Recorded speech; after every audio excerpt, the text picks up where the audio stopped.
Maria was an 8-year-old girl, full of energy and joy. She loved her toys, her dolls, and the bedtime stories her mother told her. Her room was her safe haven, full of colors, fairy tale castles, and drawings. But over the past few months, something had changed. Something in the room wasn't the same anymore. Every night when her parents turned off the lights and kissed her goodnight, Maria stayed awake, staring into the darkness. It wasn't that she was afraid of the dark. No, what worried her was the shadow. A strange shadow that appeared on the wall, right next to the window. A shadow that didn't match anything in the room. At first, she thought it was just the streetlight or maybe a tree. But no matter how much she tried to explain it away, the shadow seemed to move. Small, almost imperceptible movements, as if it were breathing. Maria told her parents about it, but they just laughed and said it was her imagination. Children see strange things in the dark, they'd say. But Maria knew this wasn't just her imagination. Something was wrong. The shadow's call. One night, when the moonlight was stronger than usual, Maria lay in her bed, watching the shadow. She couldn't take her eyes off it. The shadow this time seemed bigger, clearer.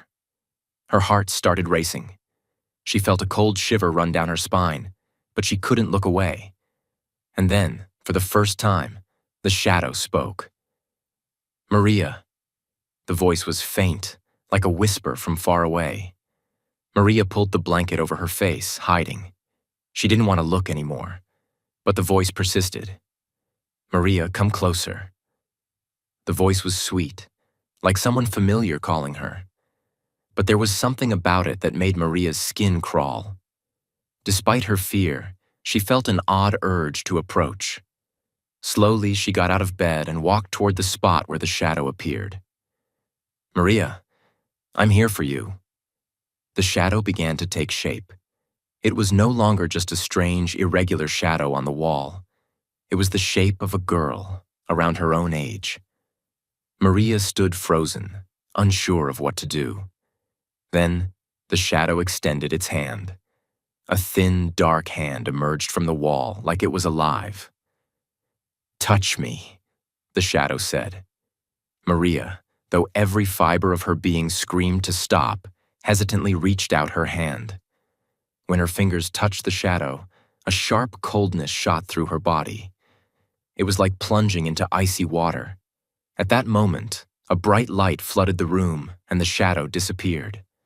Maria collapsed onto the floor, panting, her eyes darting around the room. It was empty, but something wasn't right. The change. From that night on, Maria was no longer the same. Her parents noticed. Their once happy and smiling daughter had become distant, quiet.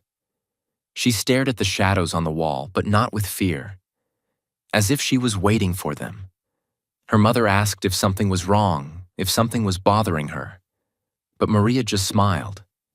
A smile that wasn't hers. A smile that never reached her eyes. One evening, her father came into her room to kiss her goodnight.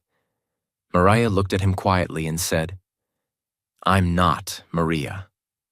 Her father looked at her with confusion and chuckled. "What do you mean, my little one?" "Of course you are." Maria, or rather the girl who looked like Maria, smiled again. Maria left that night. I'm her shadow. The room's light flickered, and for a moment, her father saw a second shadow behind his daughter. A dark, cold figure watching him from the darkness. That's when he understood. Maria was no longer Maria. The shadow had taken her place.